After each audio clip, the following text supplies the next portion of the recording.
Here's how to request a refund on eldorado.gg. Always start by contacting the seller through the order chat, explaining what went wrong and requesting a cancellation. If the seller does not respond or refuses to help, raise a dispute and let Eldorado support review the case.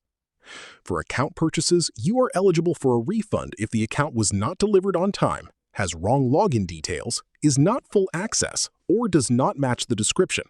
As long as you have not changed the login details, used the account, made purchases on it, or resold it.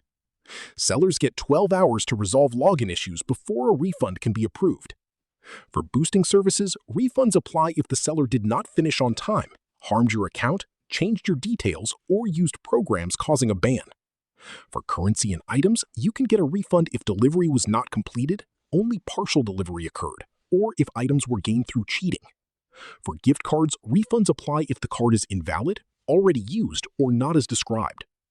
You cannot get a refund in most cases if you bought by mistake, shared evidence outside Eldorado, gave wrong character information, or already used or traded the items.